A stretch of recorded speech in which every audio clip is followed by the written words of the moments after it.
He felt so safe in your relationship Yeah. that he was able to share things with you, like his first sexual relationship that he hadn't with Janelle and Christine. Yeah, that was a shock to me. Yeah.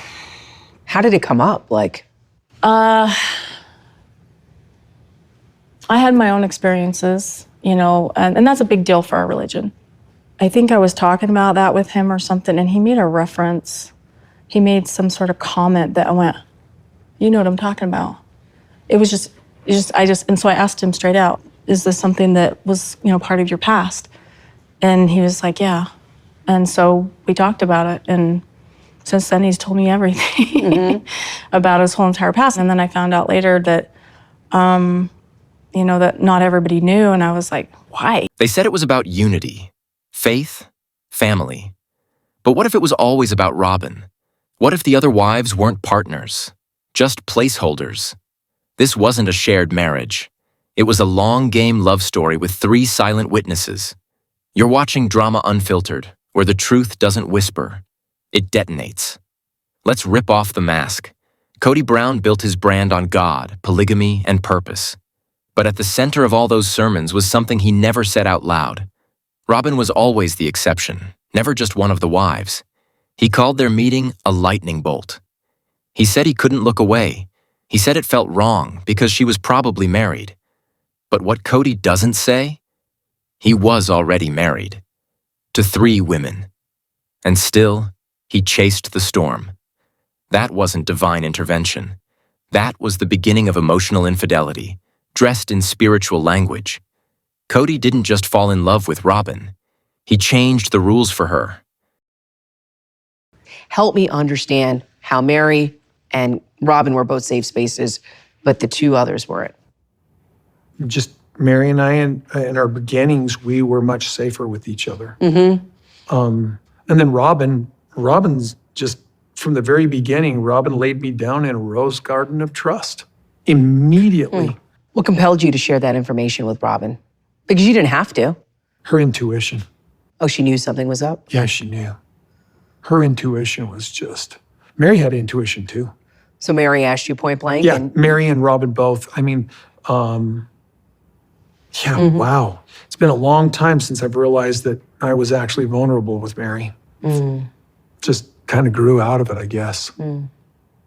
Is it because they asked and you answered? And if Janelle and Christine asked? Yeah, Janelle and Christine could have asked, but it was one of those things that we just didn't have the depth of intimacy, even in our good spot, but it never came. We courted differently. She made me feel safe. I shared things with her I never shared with the others. He didn't say, I grew. He said, I was finally heard. But what that really means is this. Robin validated Cody. The others challenged him.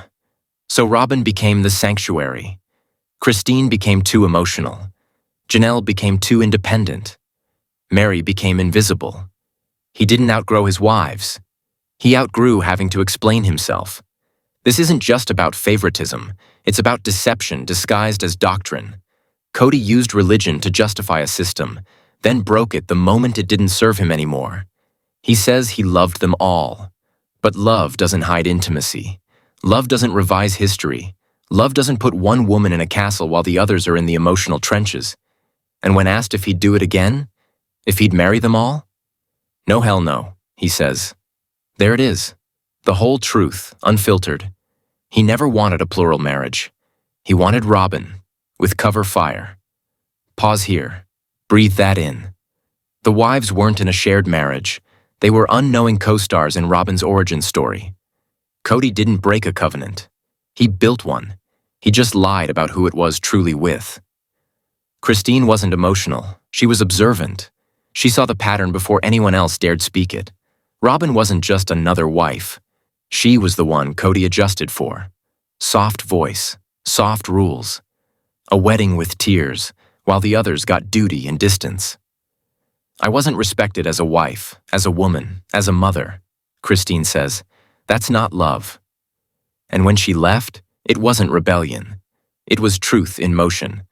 She saw the great lie and chose not to star in the final act. Meri wasn't just the first wife. She was the sacrifice. She gave Cody legitimacy. She gave the family its roots. And in return, she got edited out of her own marriage. I don't even remember the last time he touched me, she whispers. Cody calls it friendship. Meri calls it years of silence. We call it what it really is, emotional abandonment. Robin G. Cody calls it friendship. Meri calls it years of silence. We call it what it really is, emotional abandonment. Robin got the confessions. Meri got the echo. And even now, Cody remembers Robin's purity, his lightning bolt moment. But he forgot Meri's existence. Janelle isn't loud. She doesn't cry on camera. She doesn't need to. Because what she says cuts sharper than any scream. He didn't want to be accountable. He wanted loyalty. Robin gave him that. Christine didn't. Meri begged for it. Janelle refused to worship. And that's when Cody shifted. From leader to martyr. From husband to hostage in his own love story. But it wasn't the wives who changed. It was the man who rewrote the rules mid-game and hoped no one noticed. The greatest lie in Sister Wives wasn't that the family failed. It's that it ever existed, as Cody claimed. It wasn't plural. It wasn't balanced. It wasn't sacred. It was a decades-long PR campaign for a love story he was too scared to admit. Robin wasn't the problem. She was the plan. And now the curtains pulled back. Christine left. Meri vanished. Janelle exploded, and Robin stayed. The only one who was never a wife among wives. Just the one. So here's the truth. Cody didn't lose 3 wives. He lost the illusion. He didn't choose monogamy. He arrived at the finish line of a race he was running in secret all along. You've been watching Drama Unfiltered, the only place where the family man isn't protected by the script. Drop a comment. Was Robin always the plan, or just the excuse? Subscribe. The lies are collapsing, and we're not done burning.